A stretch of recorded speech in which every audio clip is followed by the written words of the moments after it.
ସମସ୍ତେ କଣ ଏତେ ଚୁପଚାପ ହେଇକି ବସିଛ? ଆଜି କଣ ଖାଇବା କରିବା?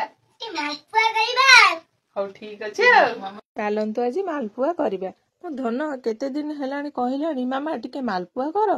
ଛୁଆମାନେ କହିବେ ଆଉ ମା ମାନେ କରିବେନି, ଏମିତି କଣ ହୁଏ? ଯେମିତି ଯାଇକି ପଚାରି ଦେଇଛି ଧନ ଆଜି କଣ କରିବା, ସଙ୍ଗେ ସଙ୍ଗେ କହିଲା ମାମା ଆଜି ଟିକେ ମାଲପୁଆ କର। ସେଥିପାଇଁ ମୁଁ ଆଉ ଡେରି ନ କରି ଚାଲିଗଲି ମାଲପୁଆ କରିବାକୁ। ସେ ବି ମୋ ପଛେ ପଛେ ଚାଲିଗଲା, କହିଲା ମା ତମେ ଶୀଘ୍ର କର।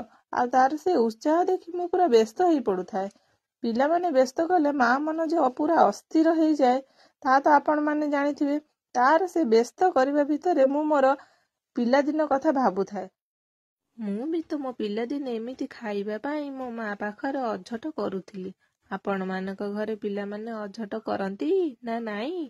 ୟାରି ଭିତରେ ଦେଖନ୍ତୁ ମୋର ମାଲପୁଆ ପ୍ରସ୍ତୁତି ପ୍ରାୟତଃ ଶେଷ ହୋଇ ଆସିଲାଣି।